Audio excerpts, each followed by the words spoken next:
Hello! This evening we are going to take a look at the new HJet or Honda Jet that's appeared in the marketplace for Microsoft Flight Simulator. Apparently it's been developed by one developer, and I think it's actually pretty amazing considering it's the work of one person. So we can have a quick look around the aeroplane. You can see it's been modelled wonderfully. And we're going to power it up, take it for a quick test flight and see how it behaves. Okay. So if we go and get inside, we can see it's absolutely wonderfully modelled. You know, the quality of it is stunning, really. Okay, so we can remove the yoke out of the way. And first thing we're going to do is go and turn the batteries on. External power is available, so we will switch it on. You get some configuration screens. We can click the button over here to click the center screen on. So it's got the Garmin 3000 system in it. So I gathered that is a better version of this from Working Title that you can plug in to improve it. This is just out of the box as it comes. So I'm going to press B to calibrate the altimeters to set the barometric pressure everywhere. So we're just waiting for those tests to happen. We can get rid of the warning up here, and we can come down here and you can see there is a load manager application. We can go to initialization and we can do the system tests, and we can say do the pre-flight tests for us please, and it will get on with it for us. We'll just put the yoke back while it's doing that. We'll just sit and wait for a moment.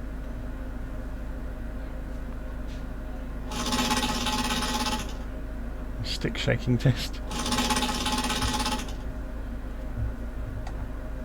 Okay, so it's done. The status tests are completed, status ready to execute. So then we can go back, we can go and do the fuel and weight, and interestingly we can get everything from the sim for this. So we can go to payload, get it from the sim, go to fuel, get it from the sim, go to takeoff, get it from the sim, and then we can go next. And then for the takeoff, for the V speeds, we can get them from the sim, and for the landing speeds, we can get them from the sim. So for the beginners, this is actually skipping an awful lot of paperwork in terms of, you know, figuring out what you need to do. To set up a flight, if we go back and back again, there is a checklist built in. So that comes up on the main screens if you choose it, and you can use to select to go through the checklist. You can use the knob when you push it in and roll it to go through the checklist. He says, famous last words. I did it from this screen, didn't I? So it's going to be over here. Oops. There we go. So you can see I can move down the checklist. So I can see the battery is on, and I can press it to check it. Oxygen checked on and norm. I can press it. Pressurization is norm. And again, so you can just whiz down through the checklists and do everything you need to do. Electrical on and norm, and so on and so forth. We're going to leave that alone, and we're going to go back out of here, and you can choose what appears on this screen by going to aircraft systems, and we can say status, for example, which will give us the aircraft status. We have the environmental controls and so on and so forth. I haven't found a way of disabling this to make this go back to full size. I don't think it's possible. It might be possible in the Working Title version, but anyway, we're going to carry on. So let's go and program our flight plan. So we'll say origin will be EGSS. We're on the ground at Stansted Airport, and our destination is EGSS, and we'll press enter. So let's go and have a quick look at Little Nav Map. So we're going to do this very quick circuit around the area. So we're going to fly out to, actually this is reversed, flight plan, reverse the flight plan, EKVEG, there we go, EKVEG. So we come back into Flight Simulator, add a non-route waypoint, EKVEG.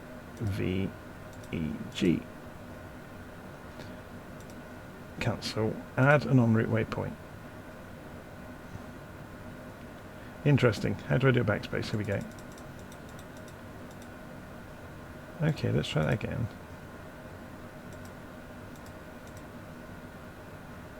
Enter. Okay, it does work. It's just I'm not used to the format of it. Add a non-route waypoint. We want to go to CLN34 next. CLN34.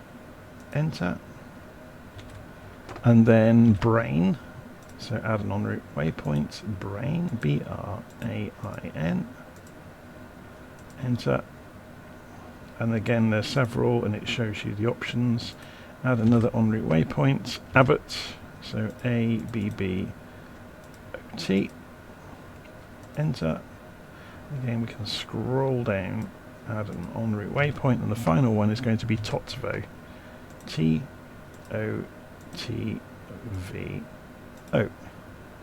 Press enter. So we have a flight plan.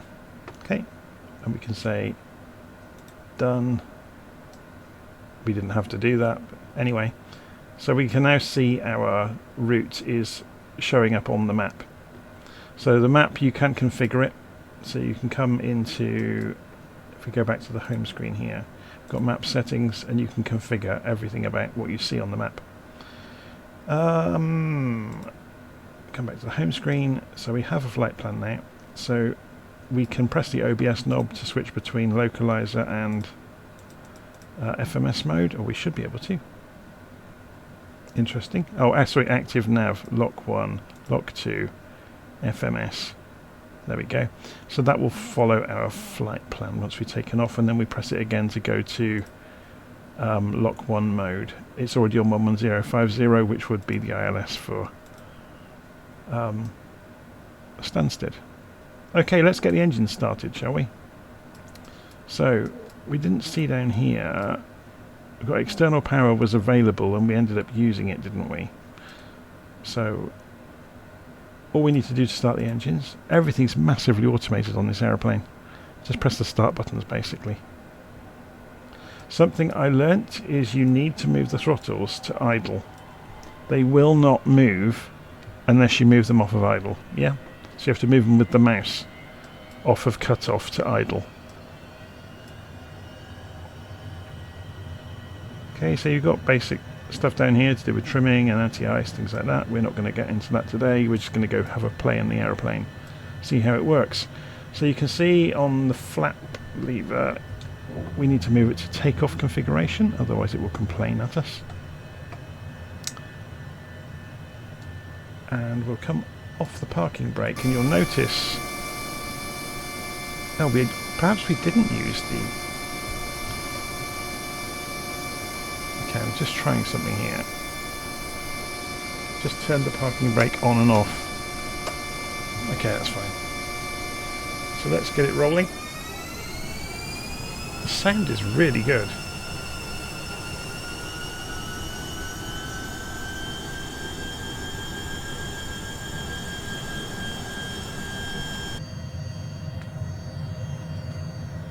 Okay, so we're going to roll out to the runway at Stansted.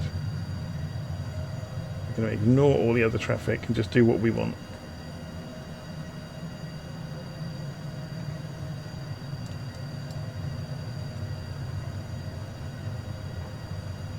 It's very, very well modelled.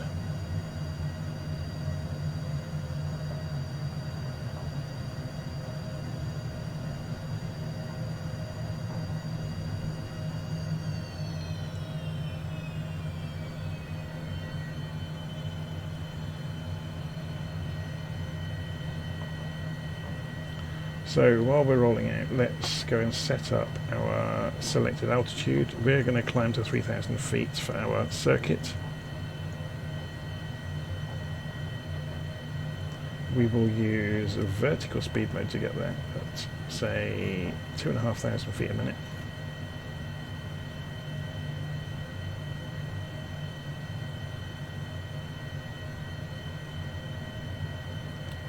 And we're going to use nav mode. So FMS it comes up as when you press the nav button. And remember, we've got this in FMS mode on the course deviation indicator, otherwise it would be looking for VORs to follow. So nav mode would use VORs if you had them. So it's similar to lots of the other aircraft in that respect. Okay.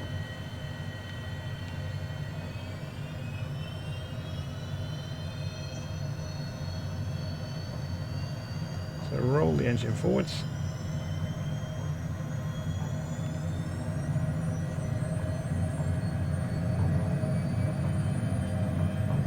We have a warning about takeoff configuration. I'm not sure why. Let's concentrate on what we're doing, shall we?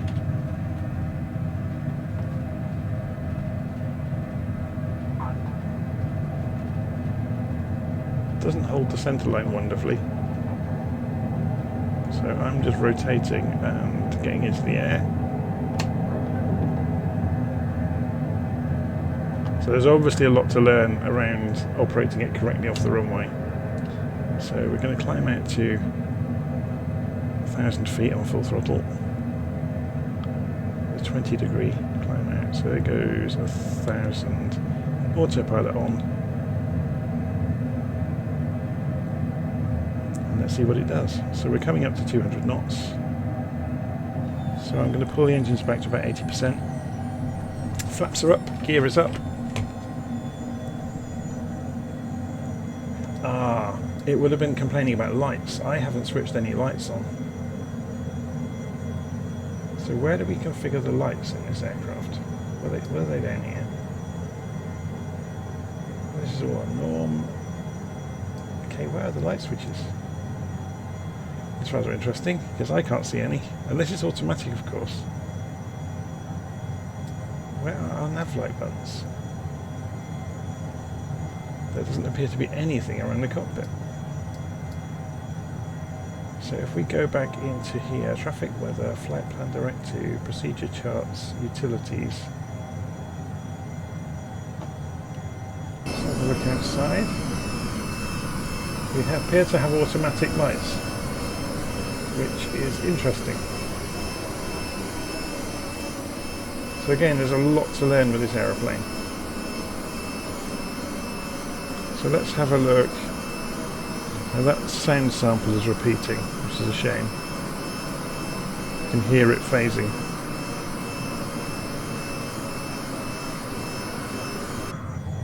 Inside it doesn't do it.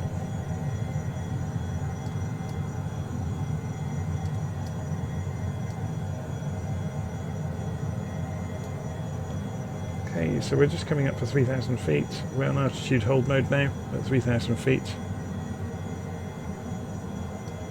And you can see here it's counting down the distance until we get direct veg. 4.4 miles, 4.3, 4.2 and so on. So while we could follow this accurately, let's go and play with some of the autopilot modes. So obviously we know it's going to follow it if we make it. So we'll select the heading to go the direction we're going. We'll go to heading select mode instead, and we'll spin this around to the reciprocal of our direction, which would be 43 degrees, I think it is at Stansted. So we're just spinning our heading round to the reciprocal of the runway direction.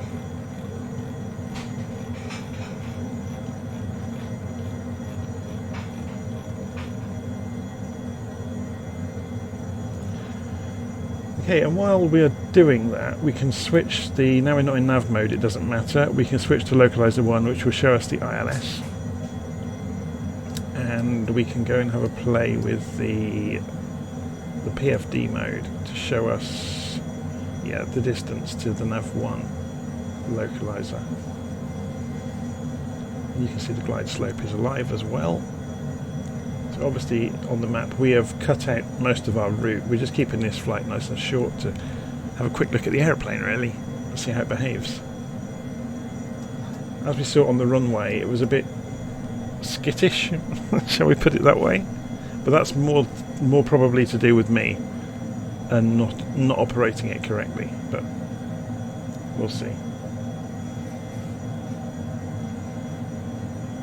So let's have a look at it while it's flying. If we go to the drone camera, we can have a proper look at this aeroplane. As you can see, it's amazingly well modelled.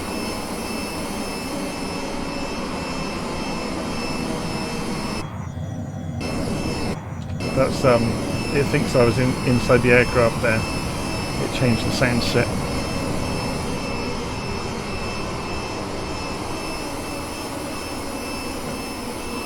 it's £20, which will be about $25, something like that, in the Microsoft Store. Not the Microsoft Store, in the marketplace within the simulator. It's very, very good quality, the modelling of the aircraft.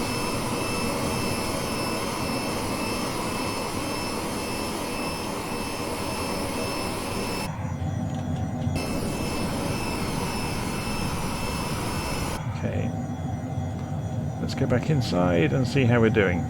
So we're flying the reciprocal. There is a slight crosswind, so we could go a couple of degrees to the right. So all we're going to do is fly out to the beginning of the feathers at 3,000 feet and then turn back in and let the aircraft do its own approach and see how well it handles that. I have to say, I'm massively impressed. I really like this display. It's very cool.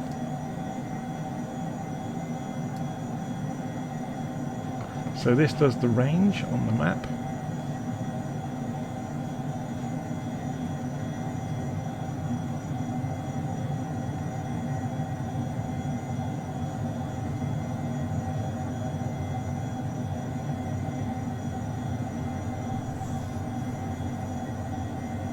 Yeah, I've not used anything that had the Garmin 3000 in before, so this is all a bit new to me. What's in other PFD settings? Angle of attack indicator, altitude units, and wind. We can show the wind. Okay, that gives you the vector of the wind, which is quite useful. So you can actually see quite a lot here, can't you? Pack quite a lot of information in.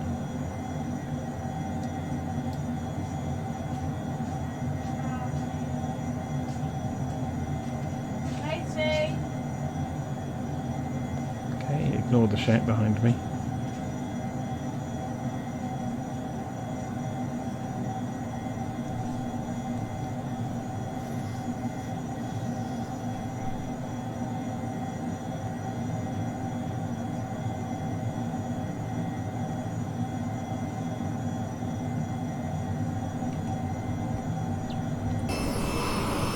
Okay, so there's Stansted behind me, and we're obviously coming up to the feathers. We'll spin back around using heading mode.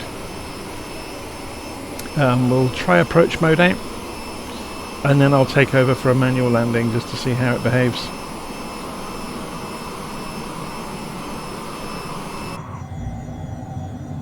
Let's have a quick look at the map, see where we are. So you can see we are above the glide slope at the moment. So we'll wait with our turn until we are below the glide slope. So it should start sliding up any moment.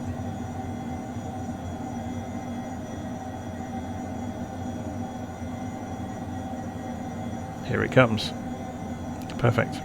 Let's see on the flight plan if we can select the leg that we're on. So direct to, select waypoint, EGSS, enter, activate. So now this is showing the accurate distance to the airfield, which is good for reference purposes. So then we'll go and do this. We're underneath the ILS beam now, so let's turn round. Back round to 223 degrees, which will be the runway direction at Stansted.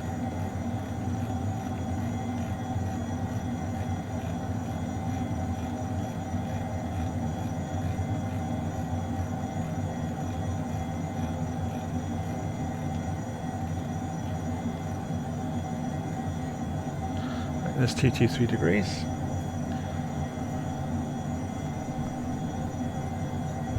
So as soon as we come out of the turn, we'll start to slow down as well.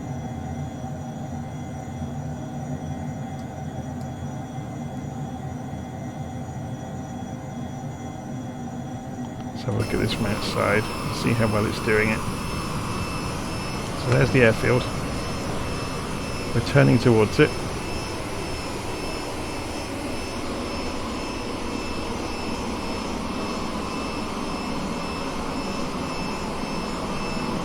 Come out of the turn about now, and there it goes.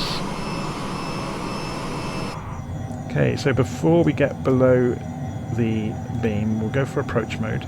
So it should capture. So yes, it's captured the localizer, and now it should capture glide slope as well. So it should start descending, and there it goes. So the aircraft has started descending. So let's slow down.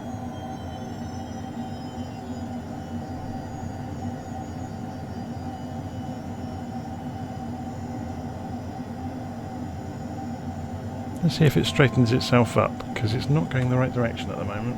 You'd think it would intercept at a more harsh angle. So I'll come back to 50%. Let's pull the throttles right the way back. Should we try the air brakes out? See how effective the spoilers are? They're actually quite effective, aren't they?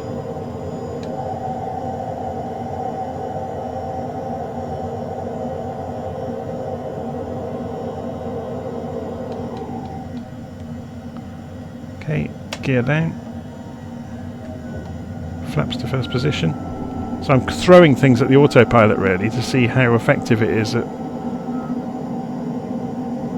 managing it. We've got quite a good crosswind actually. So it's doing its best, but it's not getting on the centre line early, is it? So let's go manual, shall we? So I've turned the autopilot off. We'll use the ILS beam ourselves. So nose up a little bit. We're a little bit above, also below the where we should be. There we go.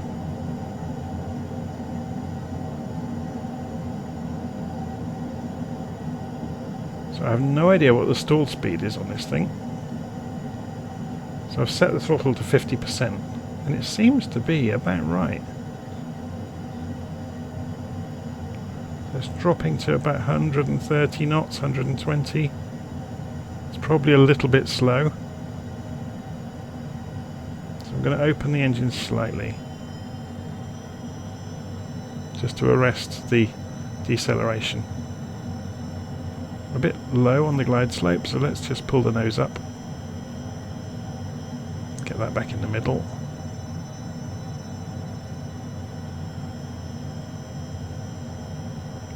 Okay, let's go full flaps. That gave it a massive boot of lift.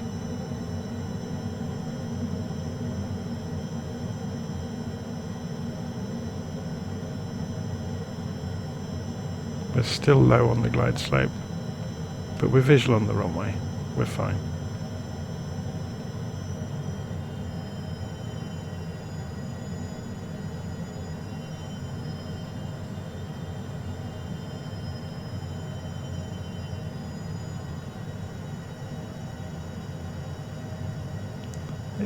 It can handle very low speeds.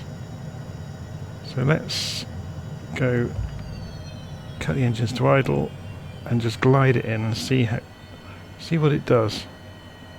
There's quite a strong crosswind.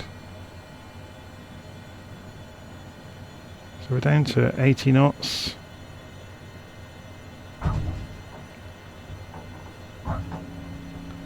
Obviously we were crabbing quite a lot there for the crosswind. That's impressive. We were down to about 80 knots then, with the engines on idle. So flaps up. It was very easy to land. The only big surprise was when we went full flaps, the nose kicked up quite dramatically. But again, you would get used to the procedure and the speeds that you would want to be approaching at. I didn't check any procedures or checklists. I just tried it out to see what would happen. So there we go. That was the HondaJet, or HJet. I don't think Honda have given their blessing on the project, so it's not allowed to be called the HondaJet officially. It appears in Flight Simulator as the HJet. So then when you look on the ground, you see there's this HJet logo underneath things, or on the yoke, which I imagine the real thing says HondaJet, but I might be wrong. Anyway, there we go. £20. How cool is that? So it's a small business jet. I won't bother taxiing all the way in and shutting it down because nobody wants to watch that. So I'll see you again soon.